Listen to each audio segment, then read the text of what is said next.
I'm not one to get scared easily. I've worked night shifts for years, always in sketchy places, motel front desks, late-night convenience stores, even the occasional diner. But that night, I'll never forget it. I don't know why I ended up there. Maybe it was the desperation after a rough day. Maybe it was the eerie, foggy night that made the road seem endless.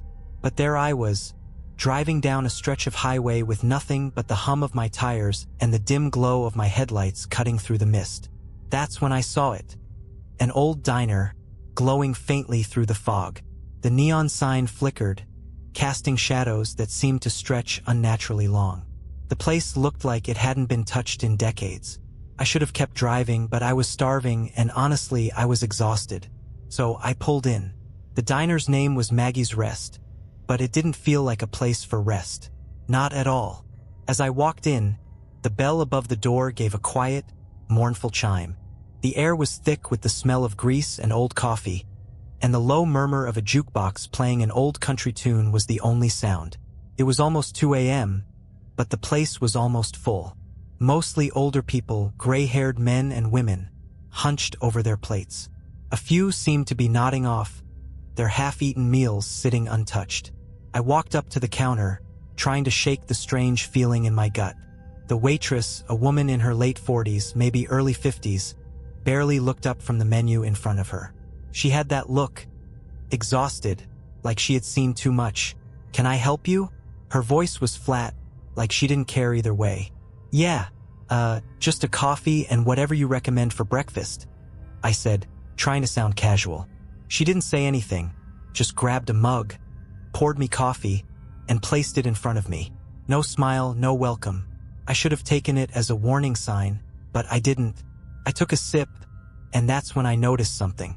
A man sitting at the far end of the diner, dressed in a faded leather jacket, his face hidden in the shadows, was staring directly at me. No, not just staring. Watching. He was watching me like he knew something I didn't. I tried to ignore it, but it was hard. The longer I sat there, the more uncomfortable I felt. It wasn't just the man. There was something wrong with the diner itself. The hum of the jukebox, the quiet whispers of conversation, the way the air felt thick and damp, almost suffocating. Then the waitress came back. "Food's up," she muttered. I didn't even realize I'd ordered anything. But there it was, scrambled eggs, greasy bacon, toast.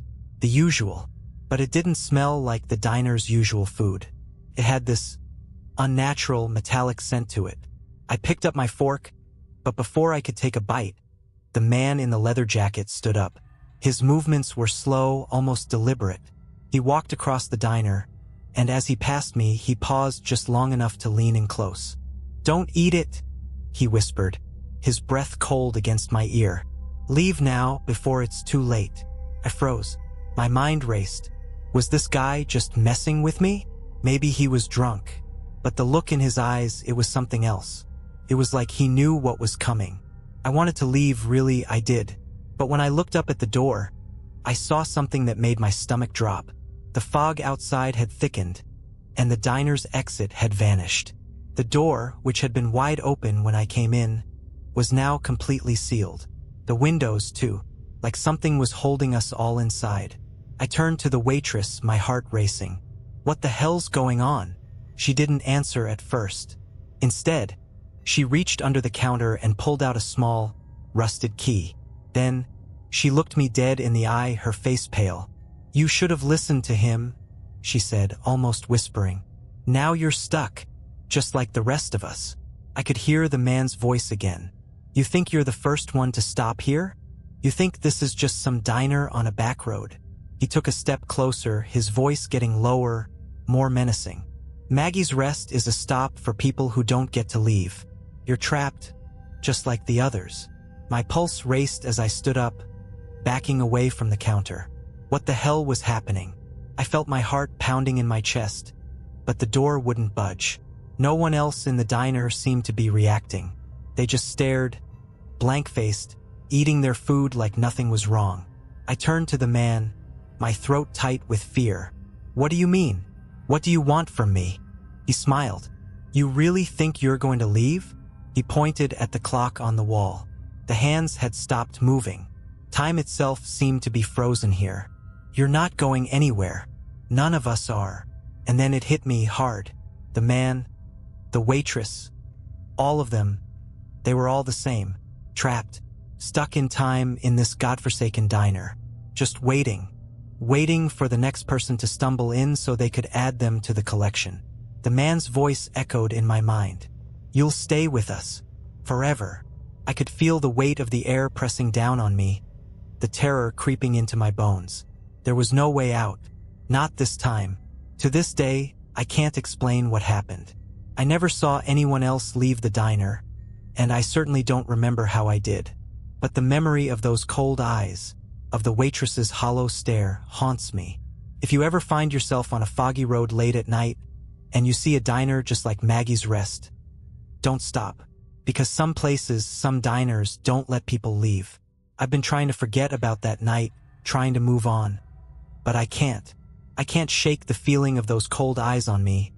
The eerie silence that hung over the diner like a fog you couldn't see but you could feel.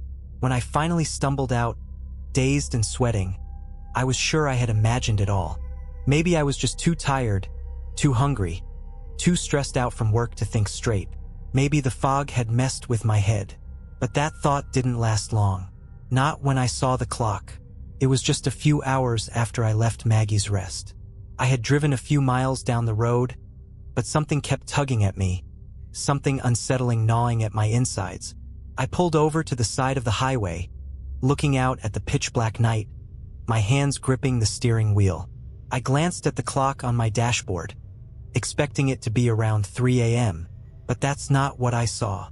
It read 2:17 a.m. I blinked, thinking I must have misread it. But no, it hadn't changed. And the strangest part? When I checked my phone, it too read 2:17 a.m.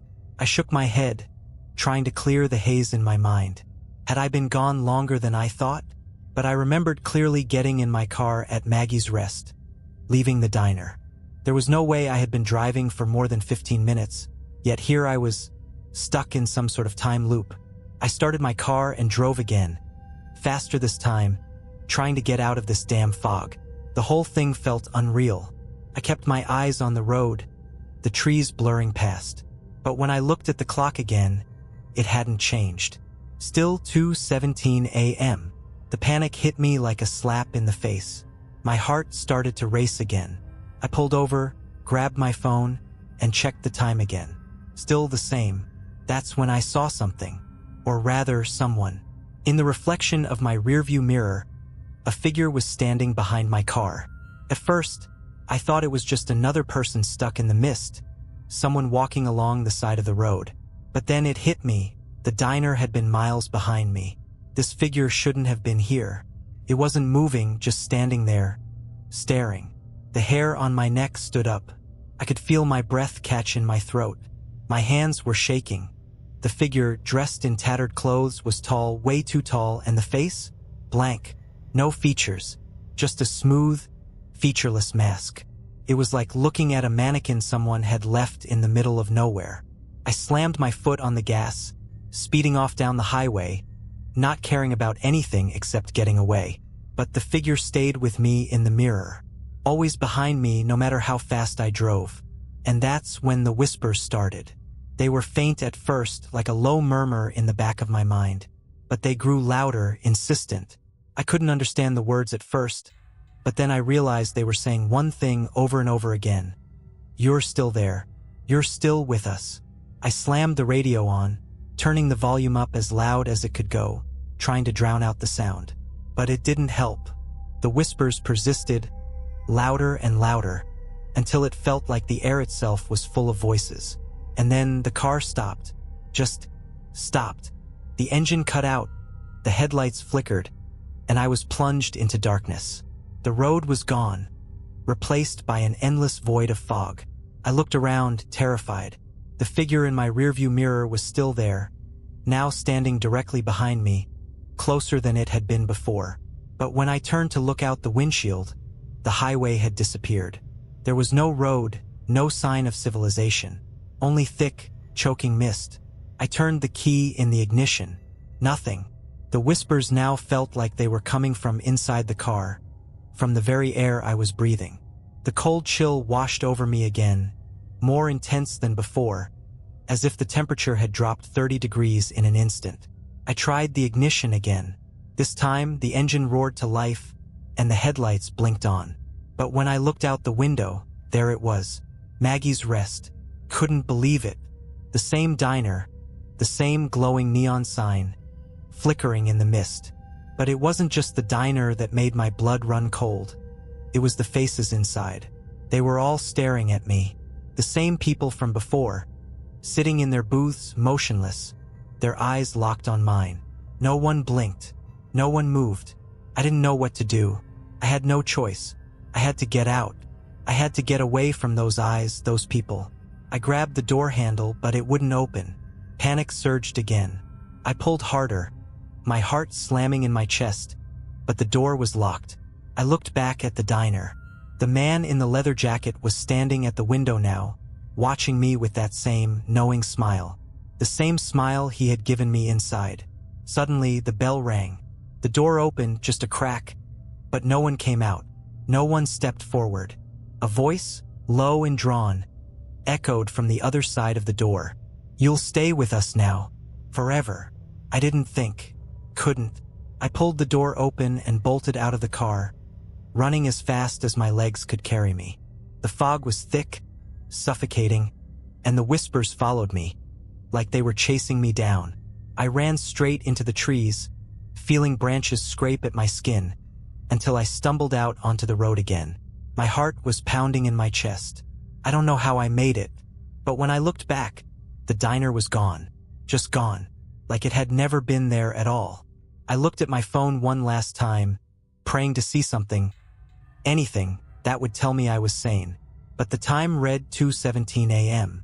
I'm still here, and I don't think I'm leaving. It's been over a week since that night, and I'm still not sure what happened. I've been to the police, I've tried talking to people who might understand, but no one believes me. I tried calling my friends to explain, but I can't bring myself to tell them. Sounds crazy, even to me now. It's like I'm stuck in this never-ending loop, trapped between reality and something darker, something beyond my comprehension. It started the moment I stepped into that diner. I know that now. That was the point of no return. You might think I'm exaggerating, but I swear to God, something is wrong with that place. There's no way to explain it logically, and I've spent days trying to piece it together. I keep thinking it's just a bad dream, but the things I've seen, no one could make them up. After I left the trees and found my way back to the road, I thought I was free. But the thing is, no matter how far I drove, no matter how many turns I made, I always ended up back at the diner. It was like the road itself was pulling me back. Like the whole highway had become some kind of trap, bending in on itself. It was impossible to escape, and I didn't even have to look for it. The diner always found me. The second time I saw it, I knew it wasn't a coincidence.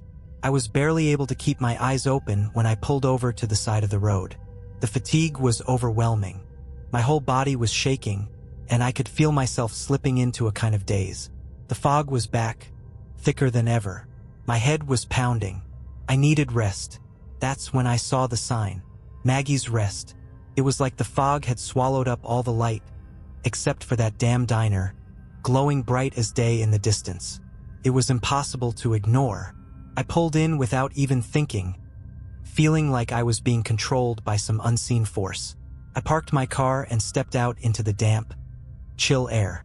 The same feeling washed over me as I walked through the door. The bell above the entrance rang, a soft, melancholic chime that sent a shiver down my spine. The same group of people was inside. No one looked at me. They were still sitting at their tables, their faces blank, staring straight ahead. There was the man in the leather jacket, the waitress, even the old couple who had been at the counter when I first walked in. The only difference was that they weren't eating anymore. They weren't even moving. I sat at the counter, feeling like I was walking into a dream I couldn't wake up from.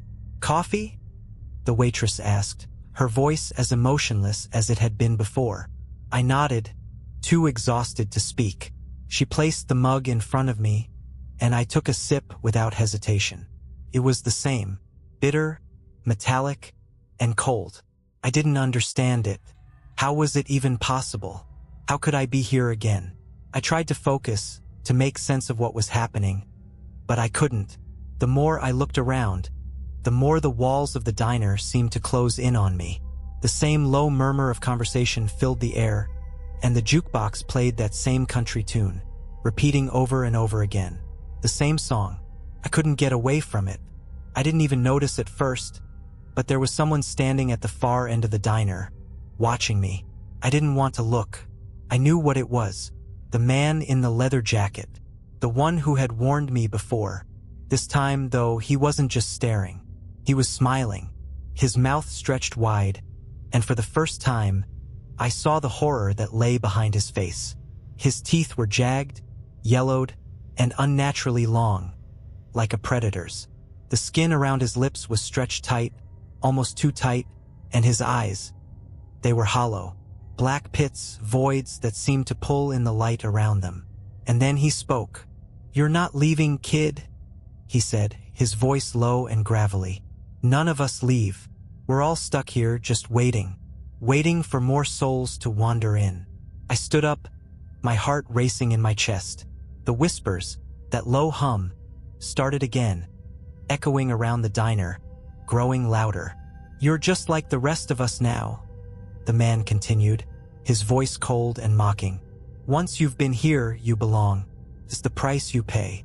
Don't think you can leave. You'll never make it out of this place. You're ours now." I stumbled backward, almost falling over the stool. I had to get out. I had to get away. My legs were shaking, but I ran toward the door, throwing it open with all the strength I could muster. But the same thing happened. The road outside was gone. The fog was too thick. I couldn't see past a few feet in front of me. The world outside had become a blur, and I was trapped. I turned back around, panic rising in my chest. The man was standing now, grinning, moving toward me with slow, deliberate steps.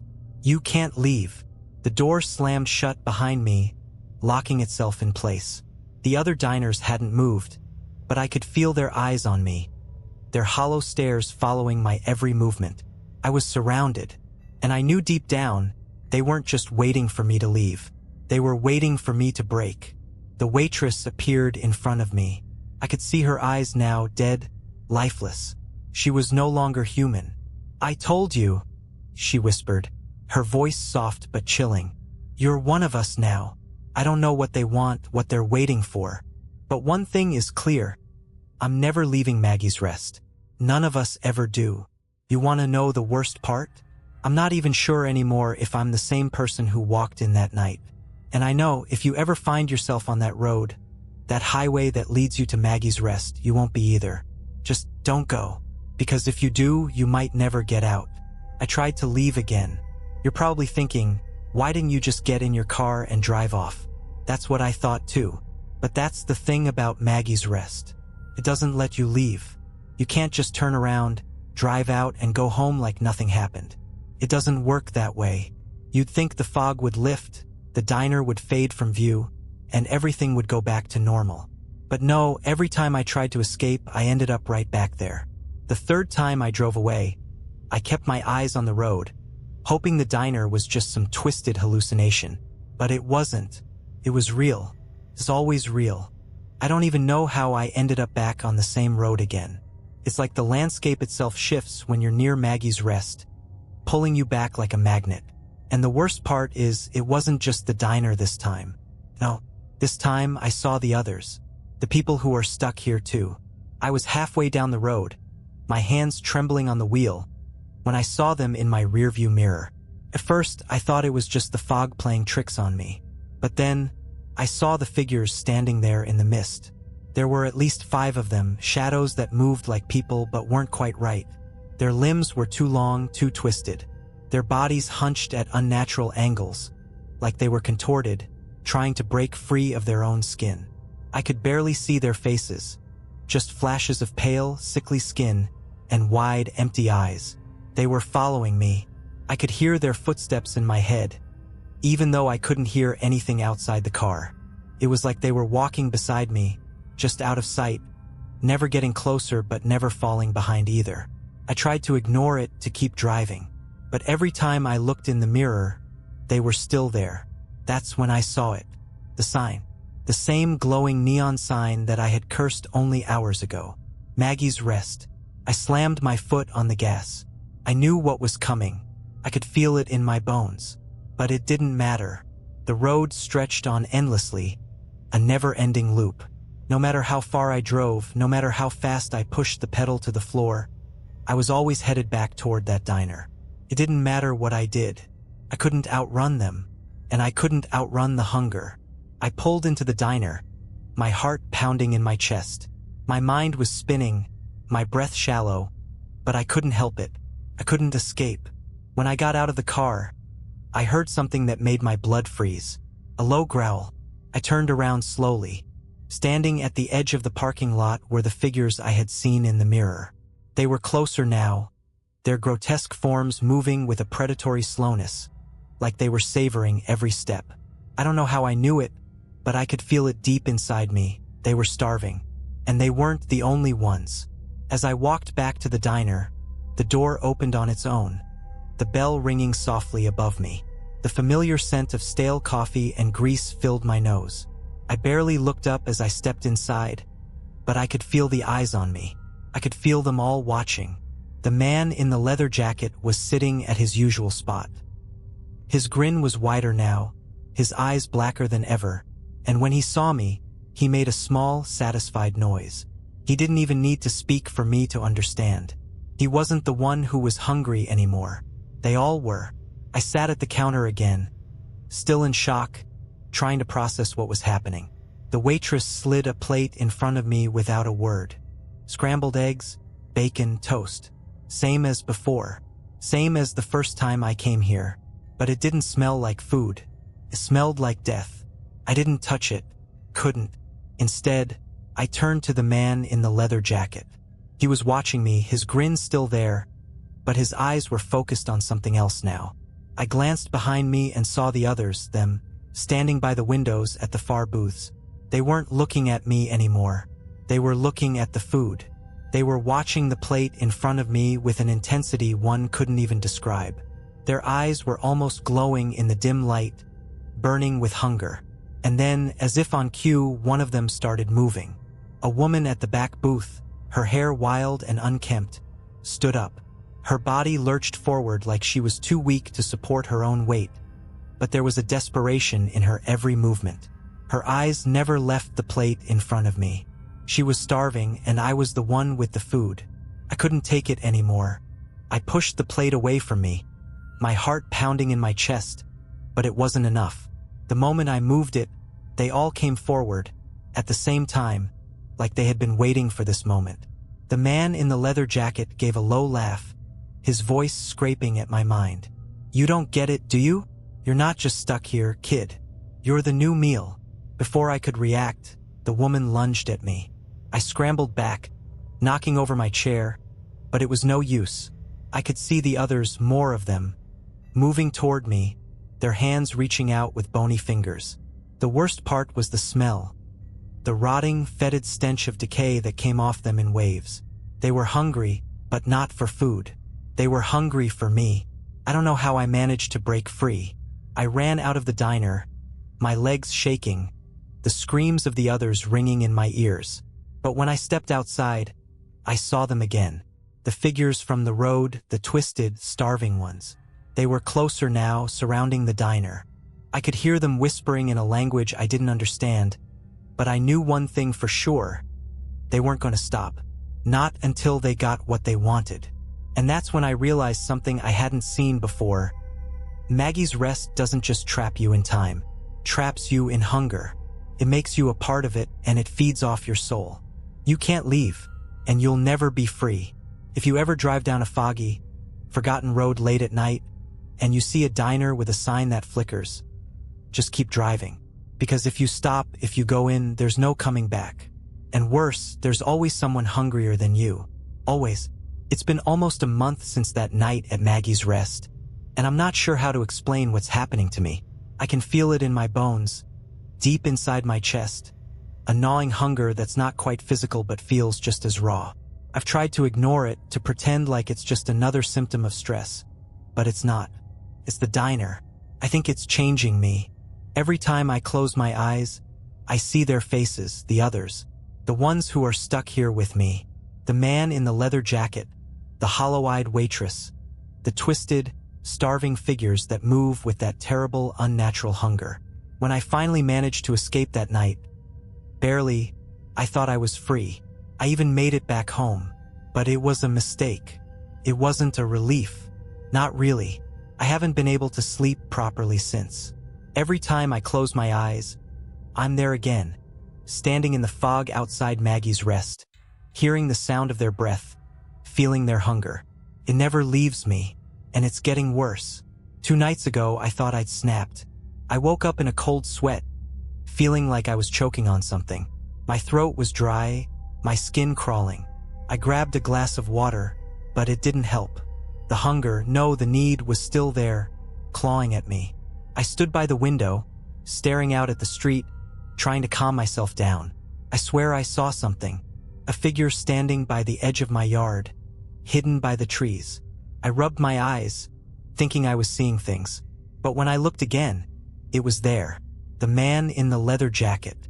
He was standing there, right at the edge of the street, his hollow eyes locked onto mine. I froze. My heart skipped a beat. I tried to look away, to convince myself I was imagining it. But when I turned back, he was still there, a silent, waiting figure in the shadows. And then, like a switch flipped, I knew. I had to go back. I didn't want to, but I couldn't help myself. It wasn't a choice. The hunger inside me was too strong. I knew what I had to do, so I got in my car. I drove through the night, my hands tight on the wheel, my mind racing. I had to make sure the others didn't follow me. I had to make sure they didn't get me. But no matter how far I drove, no matter how many turns I made, I ended up back at the same place. Maggie's Rest. The fog had thickened since the last time I was there, swallowing up the road in an impenetrable mist. The diner stood at the edge of the fog, glowing in the darkness like a beacon of something horrible. I didn't want to go inside. I told myself I shouldn't. But the hunger inside me, no, it wasn't just hunger, it was desperation. I needed to be there. I stumbled out of the car and walked through the door, the bell ringing again, the same sad chime that echoed in my mind. The same song was playing on the jukebox, that damn country tune. The air inside felt thick and heavy, like it was pressing against me, suffocating me. The familiar smell of grease and decay clung to everything, and the same group of people, no, not people but things, sat around the tables.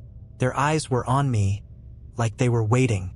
I sat at the counter, my hands shaking as I waited. The waitress came over and slid a mug of coffee in front of me, her face expressionless. I wanted to scream, to run, to throw the coffee in her face and demand an answer. But I couldn't move. The hunger had me in its grip. Then I saw him, the man in the leather jacket. He was sitting in the corner again, staring at me with those black, empty eyes. And he wasn't alone. The others were standing around him now, like they were waiting for something. Like they were waiting for me. They were hungry. But this time, something was different. This time, I could hear their whispers. Low, urgent, like they were speaking to each other. But it wasn't in any language I knew. It was a growl, a hiss, a sound that made my skin crawl. They were communicating, planning, and I could feel it. They were getting closer. I tried to get up, but I couldn't move. My legs wouldn't obey me. I wanted to scream, but my throat was dry, cracked, like there was no sound left in me. The hunger was pulling me in, drawing me closer to the counter, closer to the food that sat in front of me. But I didn't want to eat. I didn't want to be like them. I looked up, and that's when I saw it, the worst thing I could have seen. The plate of food in front of me wasn't just food anymore. It was alive. The scrambled eggs were squirming, the bacon twisted like it was trying to escape the plate, and the toast was breathing, slowly, like it was drawing in air, exhaling in a soft, tortured sigh. It wasn't food. It was flesh. I tried to stand, but the man in the leather jacket spoke, his voice as cold as ice. Don't run. It's too late for that now. You're one of us. And that's when I realized. I am one of them now. I can feel it. The hunger is inside me, gnawing at me from the inside out. Every breath, every moment, is filled with a gnawing, insatiable need. I can't stop it anymore. I don't want to. I don't know what they've done to me, but I know this for sure. I'm never leaving, and neither are you. If you find yourself on a foggy road one night, if you see a diner flickering in the distance, you better keep driving. You don't want to stop. You don't want to see what waits for you inside Maggie's Rest. Because once you walk through that door, you'll never leave. And if you think you're safe, if you think you can escape, just remember one thing. The hunger always finds you. I don't know how long it's been since that night at Maggie's Rest. Time doesn't work the same here. I wake up, or at least I think I wake up, and the world outside is just as it was before. A never-ending fog, an endless stretch of highway, and the diner. Always the diner. I try to tell myself that this is just some horrible nightmare. That if I could just fall asleep for real, I'd wake up in my own bed, with the warmth of the morning sun, the sound of birds outside the window. But when I try to sleep, I can feel the hunger creeping in again, wrapping its cold fingers around my chest, tightening with every beat of my heart. It's been weeks, maybe months, and I'm still here, still stuck. I thought maybe I could leave again like the first time I tried to run. Maybe I could drive far enough away from the fog, far enough away from Maggie's Rest. But every time, without fail, the road leads me back. I don't know how it happens. I don't know why it happens. But every time I pass that stretch of fog, every time I think I see the edge of it, the diner pulls me back. I don't even try to leave anymore. It's pointless. I've seen things I can't explain. Things that have begun to break me in ways I never thought possible. The people, no, they're not people anymore. They're all just waiting. Waiting for someone to stumble in. For the next soul to wander into their grasp. To be absorbed into the nightmare that's Maggie's Rest. They never talk to me anymore. They don't need to. I'm one of them now. I'm just as trapped as they are. Every night, I sit at the counter, the same plate of food in front of me. Scrambled eggs, bacon, toast. But it's never really food. It's just the semblance of food, the twisted reflection of what a meal should be. The bacon moves when I look away. The toast breathes in shallow, agonized breaths. I tried to throw it away once, but the food never disappears. It always comes back. I don't eat it. I can't. But I can't stop staring at it. There's something about the way it moves, the way it pulsates, that draws me in. Every time I think about it, every time I try to look away, I feel the hunger rise. I'm starting to understand. You can't leave Maggie's Rest. Not ever. And you can't just stop eating. Not if you want to survive. Because the moment you stop, the hunger comes for you, and then you become the meal. I watch them sometimes, them, the ones who were here long before me. They don't blink. They don't speak. They just sit, waiting for the next person to wander in, to fill their insatiable need. And it's not just the food they want. No, it's worse than that. They want everything. They want to take your memories, your soul, your very essence. And you'll never even know it's happening until it's too late. I remember the first time I saw her, the woman who came in after me. She was stumbling, disoriented, like she'd just woken up from a nightmare. Her eyes were wide, her face pale, her clothes rumpled. I knew she had no idea what she was walking into. I knew because I was her. I watched her sit at the counter, just like I did, looking confused and scared. The waitress slid a cup of coffee in front of her, just like she did for me. But this time I saw it clearly. The woman didn't know what was happening. She didn't know she was already dead. I tried to warn her. I tried to scream, but no sound came out. The others started to move toward her. They didn't rush, though. It wasn't like before when I ran for my life. No, they were calm, patient. The hunger was always there, gnawing at them from the inside, but they didn't need to chase her. She'd come to them just like I did. I watched, helpless, as they surrounded her. Their hands, twisted, bony, cold, reached out and touched her. The man in the leather jacket stepped forward, his smile spreading across his face. I heard him say it. "You're home now." The woman looked at him, confused, terrified. "Home? What do you mean?" she asked, her voice shaking. But he didn't answer. He just stood there, smiling, as the others closed in on her. I wanted to look away, but I couldn't. I felt myself drawn into the moment, into the same horror I had gone through. This is what happens to everyone. One by one, they started to feed on her. I couldn't see it exactly, but I could feel it. I could feel the way she began to fade, her essence slipping away into their empty, hollow bodies. And when it was over, when they were done, the woman was gone. She didn't scream. She didn't beg. She just disappeared into the air like smoke, her soul devoured by the diner, by the hunger. And they were hungry again.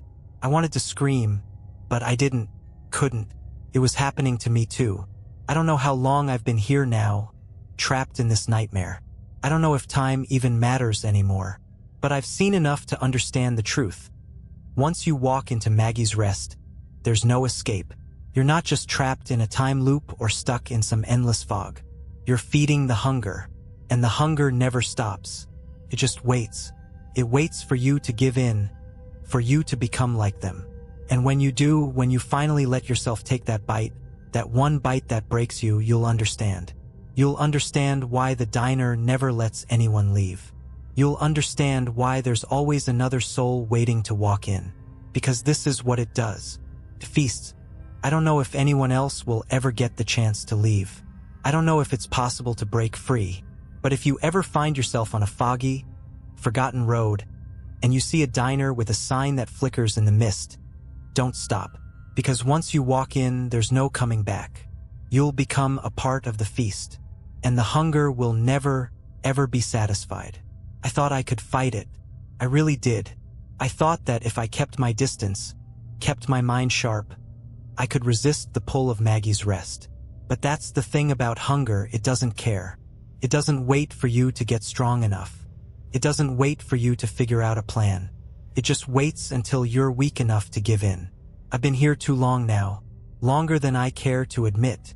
The fog is thicker than ever, the air heavier, like it's pressing down on my chest, suffocating me.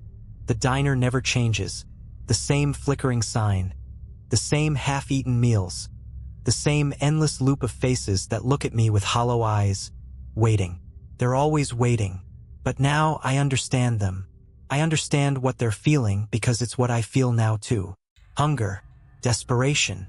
The truth I had been avoiding for so long finally hit me. I'm not just stuck here. I am the next meal. It's too late for me to leave. Every time I tried, the road never ends. It loops back around, like the world itself is playing a cruel joke, making me face the same nightmare over and over again. There's no way out, no way to break free. I've seen it in their eyes. The man in the leather jacket, the waitress, the others, they want me to break. They want me to stop fighting, to finally accept my place in the feast. They're all waiting for the moment when I finally give in. The worst part is, I think I'm starting to. It's been days, maybe longer, maybe shorter, but who can tell anymore? I can't escape this hunger. The moment I think I'm free of it, the moment I try to push it down, it grows stronger, clawing at my insides, pulling me back into the diner. It's like a part of me has become them, like I've been devoured from the inside out. I tried to fight it. I really did. I tried to focus on the road, tried to keep my mind clear. I even stopped eating for a while. But the hunger doesn't care about your willpower. It doesn't care about your resistance. It just takes. It just feeds. And the longer you resist, the more it wears you down. I'm sitting here now at the counter, my fingers shaking as I stare at the plate in front of me. It's the same as always. Scrambled eggs, bacon, toast. But it's not just food anymore. It's the essence of what's left of me. The last part of my humanity that I've been holding on to. But I'm so tired, so hungry. I hear their whispers, feel their eyes on me, pushing me, urging me to eat. They're hungry too, but they don't need to feed. Not anymore. They've fed on too many souls to ever feel full again. No, they want me to become them, to stop fighting, to stop feeling. I don't know what happens when I give in. I don't know if I'll disappear like the others, become nothing more than a faint echo, a shadow in the fog. But I feel it. I can feel the pull of the diner wrapping around me like a vine, pulling me closer, closer to that final bite, that final surrender. And as I sit here, staring at the meal in front of me, I realize something. The worst thing about Maggie's Rest isn't the food. It isn't the hunger. It's the truth that sits heavy in your chest. The truth you don't want to face. You're not just stuck in the diner. You're stuck with them. They've all been here too long. And now, they don't even remember what it was like to be human. They've forgotten their names, their faces, their lives. The hunger is all that's left of them. All that's left of me. All that will be left of you when it's your turn. I think I'm ready now. I think I'm ready to join them. It's been so long, and I've fought for so much of it, but I can't keep fighting. I can't keep running. I've really tried, but I'm tired.